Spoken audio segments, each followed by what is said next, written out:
सुप्रभात दोस्तों, संध्या प्रभात योग चैनल में आपका स्वागत है। आज हम आपके लिए लेके आए हैं अष्टांग योग। तो आइए जानते हैं क्या है अष्टांग योग। अष्टांग योग यम, नियम, आसन, प्राणायाम, प्रत्याहार, धारणा, ध्यान, समाधि। यम यम अर्थात अहिंसा, सत्य, अस्तेय, ब्रह्मचर्य, अपरिग्रह। अहिंसा मन वचन कर्म से किसी को तकलीफ ना पहुंचाए। सत्य, हर हाल में हम सत्य का पालन करें। ब्रह्मचर्य अर्थात अपनी इंद्रियों को बस में रखें। अस्तेय, चोरी ना करें। और अपरिग्रह, आवश्यकता से अधिक संचय ना करें। अर्थात यदि हमें एक साड़ी में या एक ड्रेस में गुजारा हो रहा है तो हम 4 खरीद के ना रखें। अब आता है नियम। तो नियम क्या है? सोच, संतोष, तप, स्वाध्याय, ईश्वर प्राणिधान। सोच अर्थात अपने शारीरिक शुद्धि से मतलब है आपके दंत धवन, कर्ण धवन या शरीर की संपूर्ण शुद्धिकरण को सोच कहते हैं। संतोष जो है हमारे पास उसी में हमें संतुष्टि हो। तप अर्थात धूप, छाँव, ठंडी, गर्मी, बरसात, भूख, प्यास, इन सब चीज़ों के अनुकूल अपने शरीर को बना लेना तप हो गया।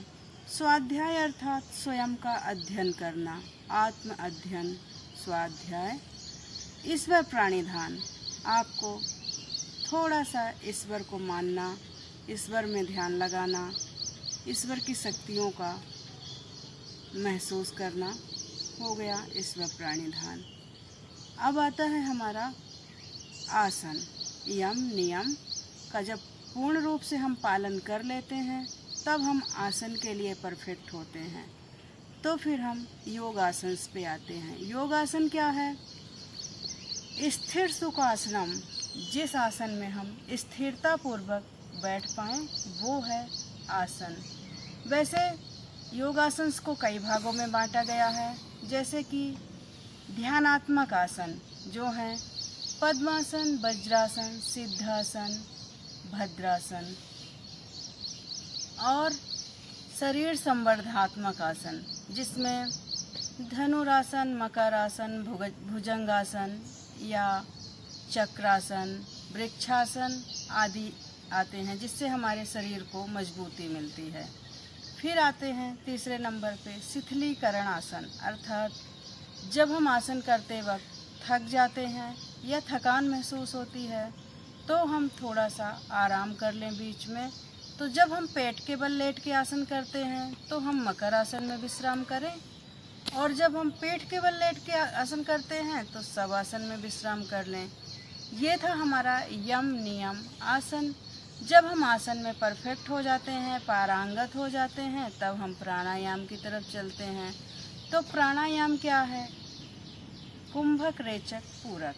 अर्थात श्वास भरना, श्वास रोक के रखना और श्वास छोड़ना, यही है हमारा प्राणायाम। प्राणायाम ये थे हमारे बाहिरंग योग। आगे के वीडियो में मैं आपको 3 अंतरंग योग के बारे में बताऊंगी, अर्थात धारणा, ध्यान, समाधि। धन्यवाद। योगी बने, सहयोगी बने, समाज के लिए उपयोगी बने।